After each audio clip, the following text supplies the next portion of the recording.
Thanks for clicking, and follow Geekdom 101 on Twitter at Emperor Big D. The Adventure of Dai continues with Dragon Quest The Adventure of Dai. Right, that's what it's called. Episode 2, Dai and Princess Leona. Another fantastically animated episode. You can't go wrong. You can't go wrong.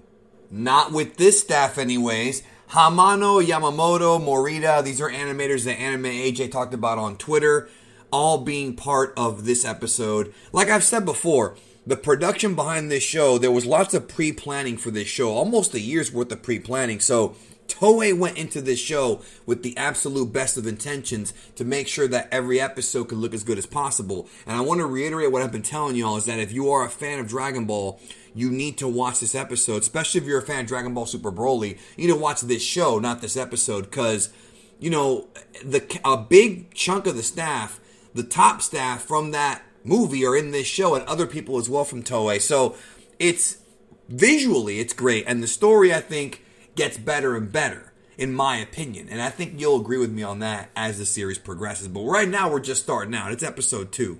So Princess Leona arrives on the island because it's her 14th birthday, even though, like with many anime characters, she don't look 14. Make sure you check ID, folks. And she's there to perform this ritual, right? That's why she's on the island. But of course, things don't go the way that you think.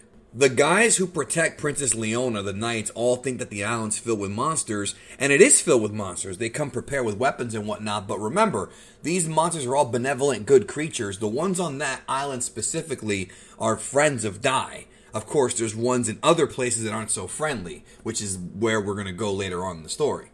The main plot behind this episode is that Dai has to take Leona to the Earth Cave to do the ritual, but along the way they have some problems. Specifically, they run into this evil giant scorpion, which was actually, that we've seen this scorpion before.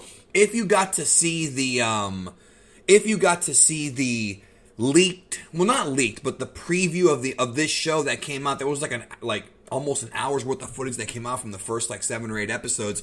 They showed this evil scorpion. Now, I will say that the scorpion in this show does not resemble Toriyama's original design for the scorpion from Dragon Quest 1. For those of you who may not know this, Dragon Quest Dai, the manga, was not a Toriyama manga, nor did Toriyama design Dai. Toriyama designed the characters from the video games as well as the monsters that are in Dai. So when you see the monsters in this show, like slimes and all that, that was Toriyama.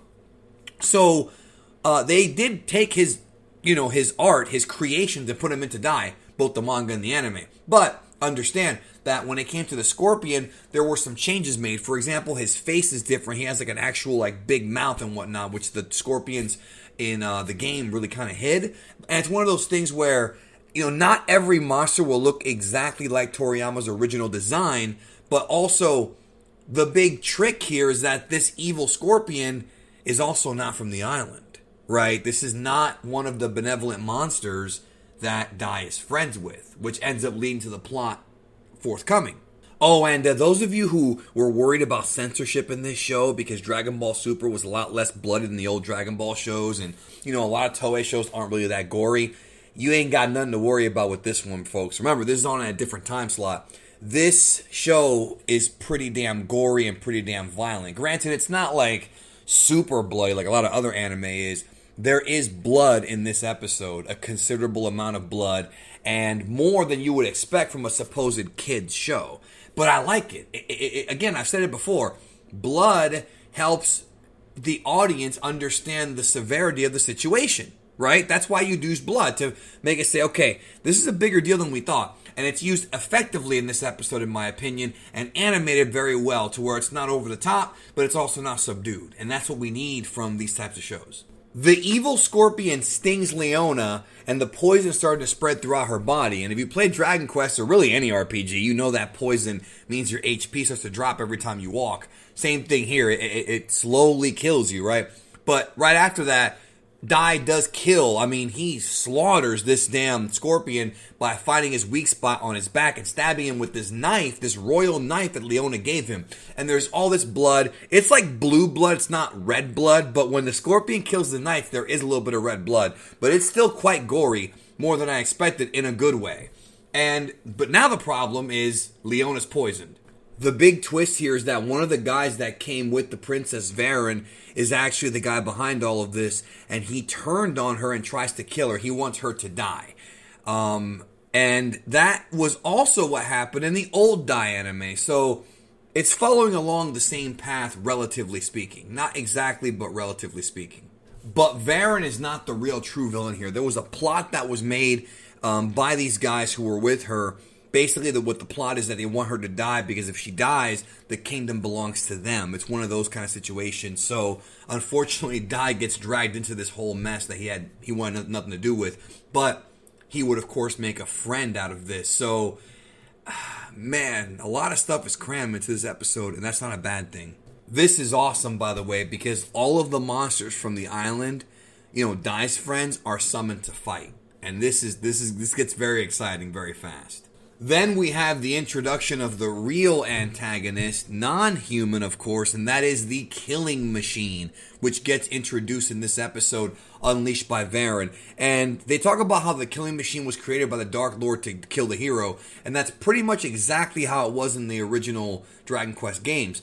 The killing machine, which was not a boss really, it was just a regular villain, but there's different versions of the killing machine. There's also the assassin machine, different upgrades and whatnot, but the killing machine is this one of the most awesome Toriyama designs. This giant machine with weapons. He's got a bow and arrow. He's got like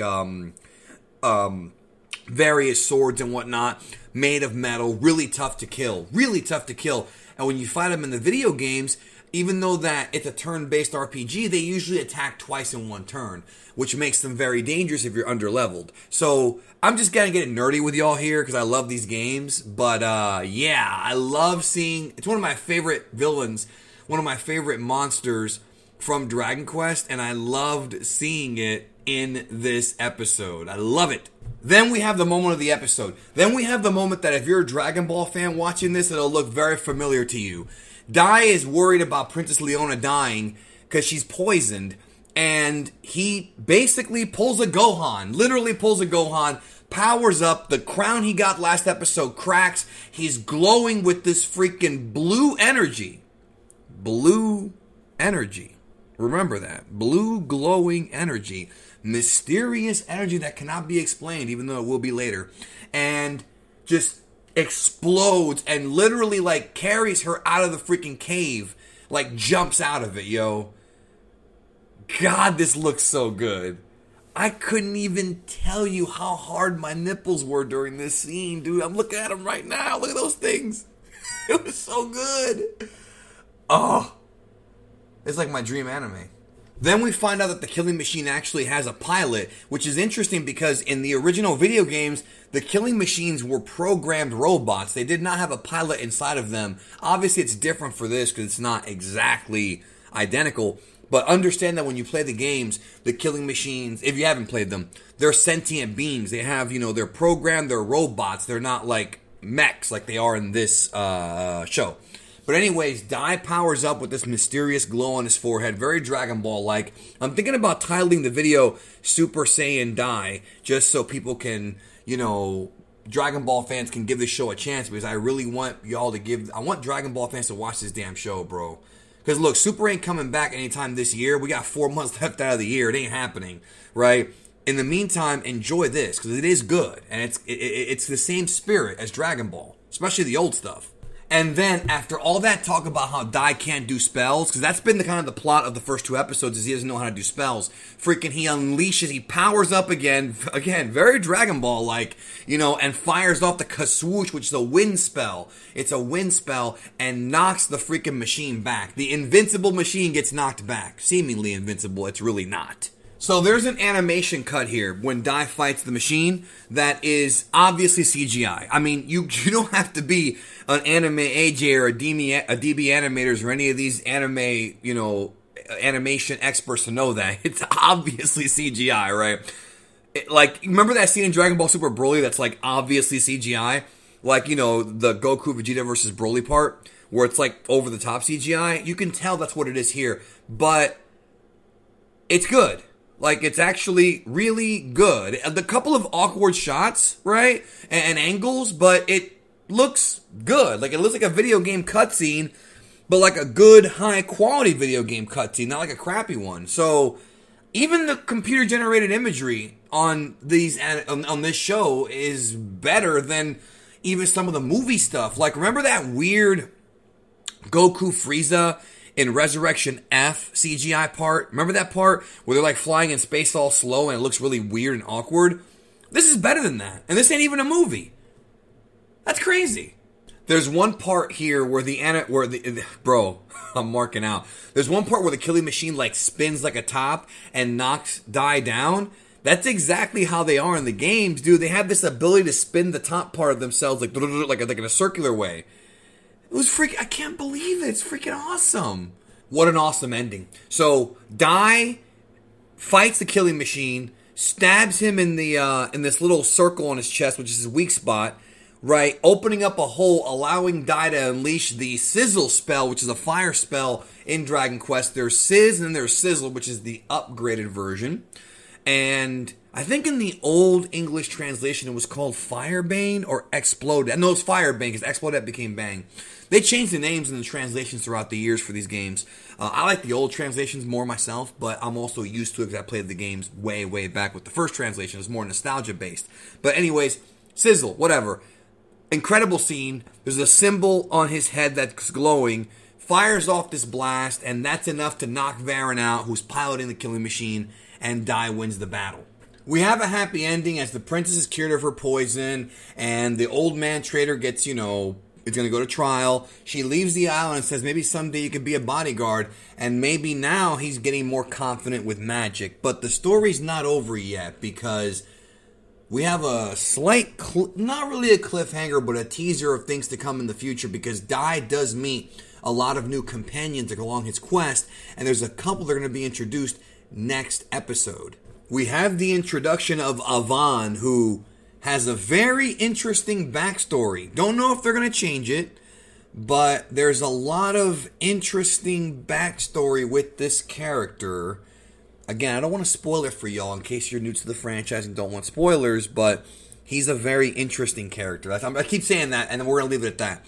And he helps train Dai to become a hero, but he's not the only person who Dai meets, because there are some new party members coming, and I'm very excited because it really is a video game. It really is come to life. Even though there's no direct game it's based off of, the inspirations from the games are there. With that being said, I will bring this review to a close. Great episode. I enjoyed it so very much, and the show is off to an amazing start, and I hope it stays that way. This is a great story, and I can't wait for all of you to join me on the journey to watch it. And hopefully you'll tell your friends about it because they need to watch this show. You need to do it. Talk to you soon.